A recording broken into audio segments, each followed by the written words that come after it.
트럼프 대통령이 17일 오후 9시 백악관에서 대국민 연설을 할 계획이라고 밝혔습니다. 트럼프 대통령은 16일 자신의 소셜미디어인 트루스 소셜을 통해 나는 내일 밤 동부시간 오후 9시에 백악관에서 대국민 연설을 할 계획이라고 전했습니다. 트럼프 대통령은 이어 그때 여러분을 만나길 기대한다며 올해는 우리나라의 대단한 한 해였으며 최고는 아직 오지 않았다고 덧붙였습니다. 다만 이번 연설의 구체적인 주제에 대해서는 별도로 언급하지 않았습니다. 이와 관련해 트럼프 대통령이 최근 고물가 문제를 둘러싼 유권자들의 비판 속에 지지율 하락에 직면해 있다는 점에서 이번 연설의 내용에 관심이 쏠리고 있습니다. 일각에서는 이번 대국민 연설이 집권 2기 출범 첫 해 동안 이룬 국정과제 성과를 강조하고 내년에는 미국의 경제와 안보 상황이 더 나아질 것임을 자신하는 메시지가 중심이 될 가능성이 있다는 관측이 나옵니다. 트럼프 대통령의 대국민 연설은 백악관에서 생중계로 진행될 예정입니다.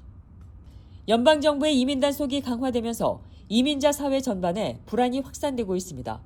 이런 가운데 아시안 이민자의 29%가 본인이나 가족, 지인이 추방될 수 있다는 걱정을 하고 있는 것으로 나타났습니다. 퓨 리서치 센터 조사에 따르면 히스패닉 이민자의 52%가 추방을 우려하고 있으며 아시안 이민자 역시 29%가 추방에 대한 불안을 느끼고 있는 것으로 조사됐습니다. 이는 흑인 응답자와 같은 수준으로 이민 단속 강화가 아시안 커뮤니티에도 영향을 미치고 있음을 보여줍니다. 이런 가운데 국토안보부는 단속이 과도하다는 비판에 맞서 중범죄 전력이 있는 불법 체류자 체포 사례를 공개하며 단속의 정당성을 강조했습니다. 국토안보부는 살인과 아동성범죄, 마약 밀매 등 중범죄로 유죄 판결을 받은 불법 체류자들을 체포했다며 이번 조치가 최악의 범죄자 캠페인의 일환이라고 밝혔습니다. 공개된 사례에는 태국과 중국, 과테말라 출신 불법 이민자들이 포함됐습니다.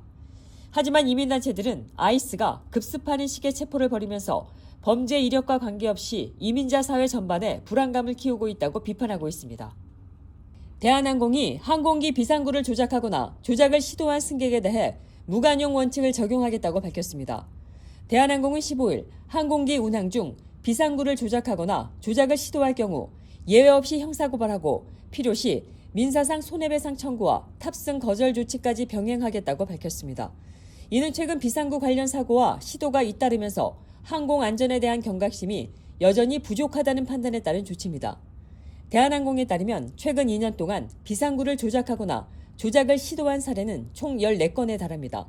2023년 아시아나항공 여객기 비상구 개방 사건 이후 항공 안전에 대한 사회적 경각심이 높아졌지만 유사 사례는 계속해서 반복되고 있습니다.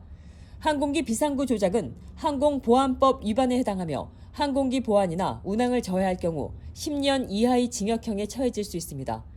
대한항공은 비상구 조작이 단순한 장난이나 실수가 아닌 모든 승객의 생명을 위협하는 중대한 범죄라며 앞으로도 기내 불법 방해 행위에 대해 강력 대응하겠다는 입장입니다. 뉴저지에서 유급 가족 병가제도 확대를 골자로 한 법안이 입법 절차에서 진전을 보였습니다. 뉴저지주 상원예산위원회는 15일 관련 법안을 표결에 붙여 찬성 8표, 반대 5표로 통과시키고 본회의 심의로 넘겼습니다. 현재 뉴저지 주법은 직원 수 30명 이상 사업체에 대해서만 유급 가족 병가를 사용한 근로자의 고용을 유지하도록 의무화하고 있습니다. 이번 개정안은 이 고용 보장 기준을 직원 15명 이상 사업체까지 확대하는 것이 핵심입니다.